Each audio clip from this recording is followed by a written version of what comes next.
So following on from the previous video, before we use trigonometric substitutions to integrate something like this, there are some knowledge that I need you to possess before you can tackle this. So I'm going to spend several videos brushing you on the knowledge that you will need in order to tackle this. Okay, so let's start out with something that you should already know. So sine would be the opposite over the hypotenuse. So this would be your sine. Going the opposite way would be your cosecant, and then your tan would be opposite over the adjacent, or going the other way would be your cotangent, and cos would be adjacent divided by hypotenuse, so that's your cos here. Going the other way would be your secant of the angle. Let's say the angle is theta.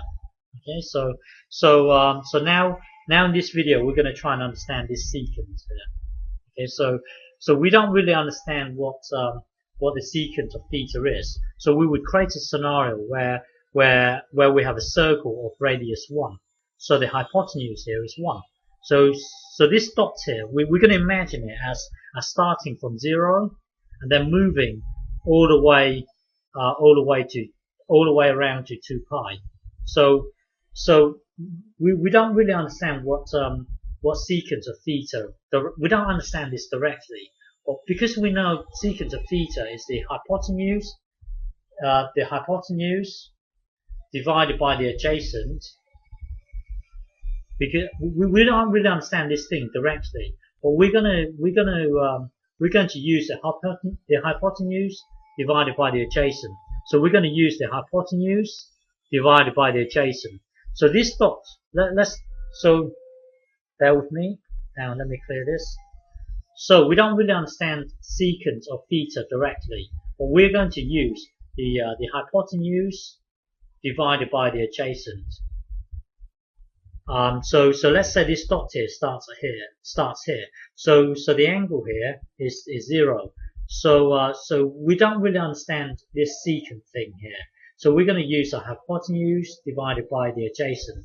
So when the dot is at 0 degrees, when the dot is at 0 degrees, the hypotenuse here will be 1, and then the across here, the adjacent, will also be 1. So we don't really understand secant of theta directly, but we're going to use this to try to understand this. So when the angle is 0, the secant of theta will be 1. So let's just say it's here, because 1 divided by 1. So the secant, so it's going to be 1. So this dot here, hang on. So this dot here is going to move around the circle here. So by the time it gets to pi over 2, what would be the secant of theta? So secant of theta, we don't really understand this directly. So we would look at the hypotenuse divided by the adjacent.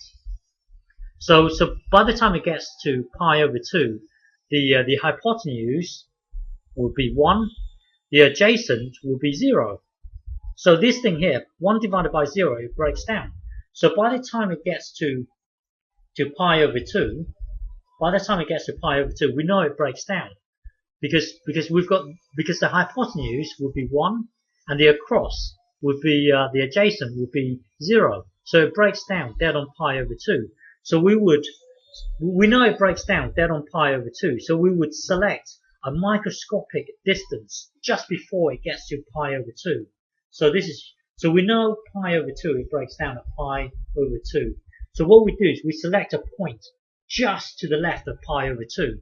So when the angle is just before it reaches pi over 2, the hypotenuse will be 1, and then the across, so when the dot is just to the right of pi over 2, the adjacent will be tiny.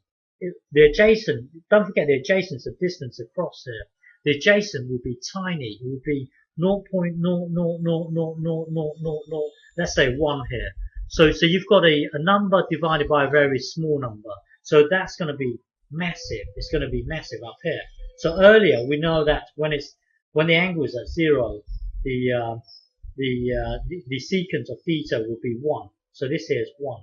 But we know just before it gets to pi over 2, it's going to be massive because we've got a number divided by something very, very small. So we know it's going to do something like this.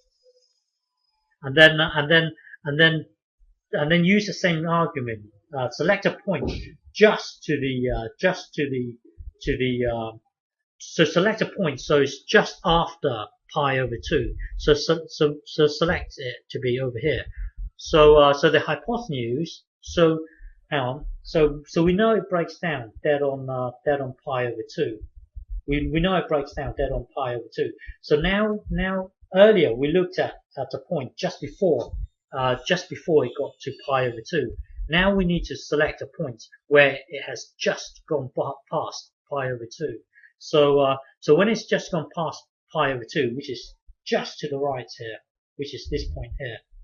So select a point just to the right of pi over 2. Well, at a point when it's at an angle where it's just gone past pi over 2, the hypotenuse will be 1, and then the across will be a very, very small, but because it's on the left hand side, it will be negative, very, very small. So it would be something like this. So now take the minus sign out, and then concentrate on evaluating this. Well, this thing here would be massive, but then it's negatively massive. So somewhere down here. So just past pi over 2, it will be all the way down here. So earlier we know it's going to be something like this, and then now it's just to the right. Well, you can use the same argument, and also it breaks down here, and blah blah blah. Use the same argument. So it will be, hang on. So when it's at pi, which is here, the hypotenuse will be 1. The hypotenuse will be 1. The adjacent here will be 1. So this thing here. Sorry. The adjacent here will be negative 1. Will be negative 1. So this thing here will be negative 1. So it will look something like this. Well, as it turns out, it's going to look something like this. And then you can use the same argument. Use the same argument, and then your graph will look something like this. You see, just before it gets to pi over 2, it will be massive, and then just after pi over 2, it will be negatively massive. So it's down here somewhere, and then your 1 here. Well, you can use the argument to build up this graph. Okay.